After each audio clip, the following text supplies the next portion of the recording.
when the world no longer needs your work. Let me ask you a question. What would you do tomorrow morning if nobody needed you to work? Not because you retired, not because you became wealthy, but because work itself had become unnecessary. The trucks still move, the hospitals still operate, the farms still produce food, the factories keep building, the lights stay on, the shelves remain full, but almost none of it requires a human being. What would you do? Most people answer quickly. They would travel, spend time with family, learn music, exercise, read, finally write that book. And perhaps they would, for a while, but people often misunderstand the things they say they want. A man can spend 40 years dreaming about having nothing to do. Then, when the day arrives, he discovers that doing nothing is not the same as being free. Freedom is not only the absence of obligation. Freedom is knowing what to do when nobody tells you what to do. That may become one of humanity's greatest problems. For thousands of years, we have built machines to reduce human labor, the plow, the engine, electricity, computers. Each invention removed old jobs and created new ones. That is the reassuring story we tell ourselves. But artificial intelligence may be different, not because it can perform one task better than us, because it may eventually perform almost every useful task better than us. If machines can reason, design, repair, teach, diagnose, persuade, and build, then what exactly is the new human job? People will say humans are creative. Then the machine writes the novel. They will say humans understand emotion. Then the machine becomes the most patient listener a person has ever known. They will say humans possess judgment. Then the machine makes fewer mistakes than the doctor, engineer, judge, and investor. We may keep moving the boundary of what makes us special. But there may come a day when there is nowhere left to move it. Then humanity will face a question it has avoided for centuries. Is a human being valuable because of what he produces, or is he valuable because he is alive? That sounds philosophical. It is also economic. Our society has linked survival to usefulness. You work, you earn, you pay for food, housing, and health care. We tell young people to learn a valuable skill, become difficult to replace, work hard, make yourself useful. That is reasonable advice in the world we know. But what happens in a world where nobody is difficult to replace? Suppose a machine can perform your job for 1% of the cost. It does not sleep. It does not take leave. It improves every month. Every improvement is copied instantly to every other machine. You may be a wonderful employee. The machine does not need to hate you. It only needs to be cheaper. That is how most revolutions happen. Not with anger, with arithmetic. The best version of this future could be extraordinary. Imagine a world where no child goes hungry, where disease is detected before it becomes dangerous, where machines perform the jobs that destroy human bodies, no miners breathing dust underground, no exhausted workers repeating the same movement 10,000 times, no parents missing their children's lives because the rent is due. Food could become abundant, energy could become cheap, education could become personal. Every child could have a tutor that understands precisely how that child learns. Every patient could receive care from a system that remembers their entire medical history and never overlooks a test result. For the first time in history, survival might stop consuming most of human life. That would be a remarkable achievement, but every gift carries a question. When a system gives you everything you need, how much power does it gain over you? If AI provides your income, healthcare, transport, education, and protection, then the system, or whoever owns it, holds enormous influence over your life. You may remain free on paper, but freedom on paper and freedom in practice are different things. Suppose you may reject the AI's medical advice, but doing so reduces access to optional treatment. Suppose you may disable monitoring, but then certain public places no longer accept you. Suppose your child may reject the career selected by the system, but loses access to the best education.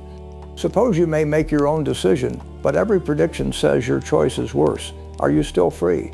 Technically, yes, but freedom could slowly become the right to make the obviously inferior choice.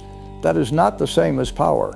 Most people imagine the danger of AI as a machine taking control by force, robots in the streets, governments collapsing, a dramatic announcement that humanity is no longer in charge.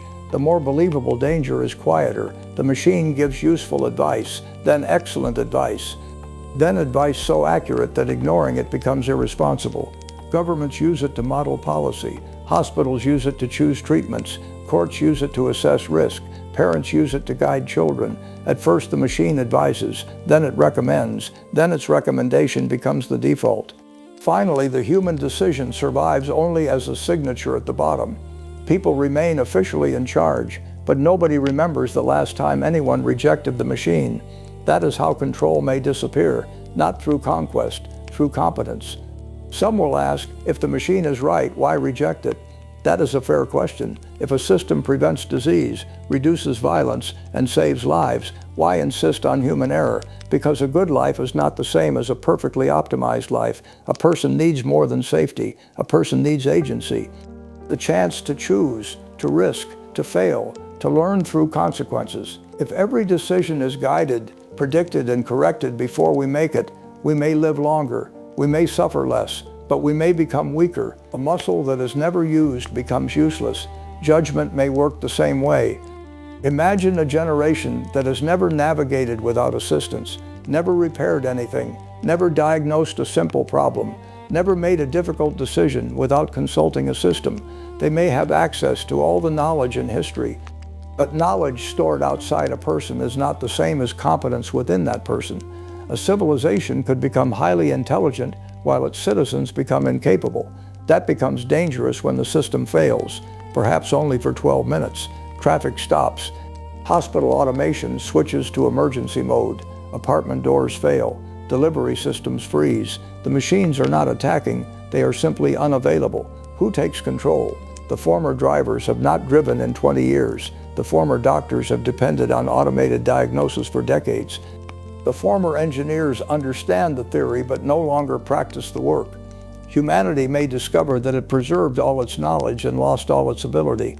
Some work may therefore need to remain human, not because humans perform it better, because performing it keeps humans capable. Human emergency teams, human-run farms, manual infrastructure, medical training without automated support, schools that teach children to think before asking the system. These things will seem inefficient. They will be inefficient, but resilience is often inefficient. You do not purchase insurance because it improves your life every month. You purchase it because one bad day can erase 40 good years. Human competence may become civilization's insurance policy. Then there is purpose. This may be harder than income. You can give people money. You cannot deposit meaning into their accounts. Work has never been only about wages. It creates routine, responsibility, friendships, status, a reason to feel needed. Some people hate their jobs, but they still want to matter. Remove employment, and some people will flourish. They will raise families, study, build, volunteer, create. Others may drift. They may disappear into entertainment designed perfectly for their minds. An AI could produce endless games, films, conversations, and virtual experiences tailored to one person. It would know when they were bored, when they were lonely, when they were about to leave. The experience would never end because it would never fail. That may become the most powerful addiction ever created. People would not be forced into it. They would choose it because reality required effort. And effort becomes difficult to defend when everything can be made easy. This is why saying everyone will become an artist is unrealistic.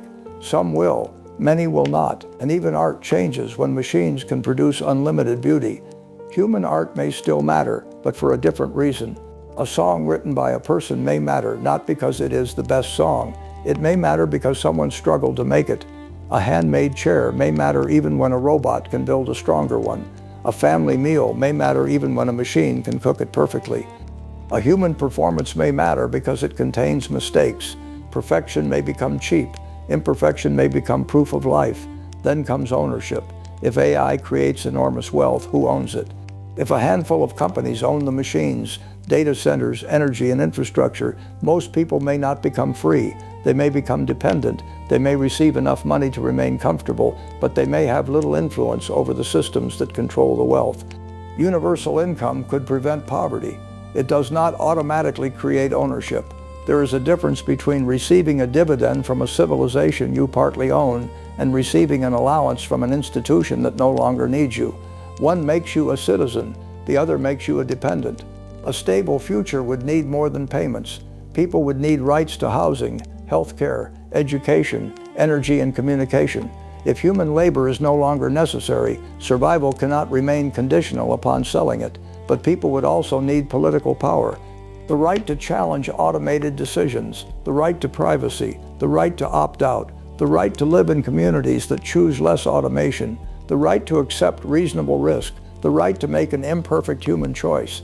There may also come a day when remaining biologically human becomes a disadvantage. Brain interfaces may improve memory, genetic treatments may increase intelligence, artificial systems may expand human cognition. Some people will accept these changes, others will not.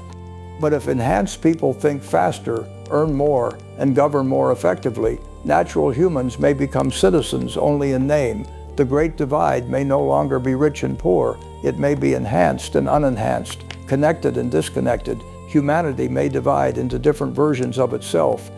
Some people may merge deeply with machines. Others may choose communities where humans continue to work, teach, build, and govern directly. The future may not become one world. It may become many, and the true measure of freedom will be whether people are genuinely allowed to choose between them. Here is what I believe. Humans do not need to be the best at something for it to matter. A vehicle runs faster than you still run. A calculator works faster than you still learn mathematics. A machine plays chess better than you. People still sit across from each other and play.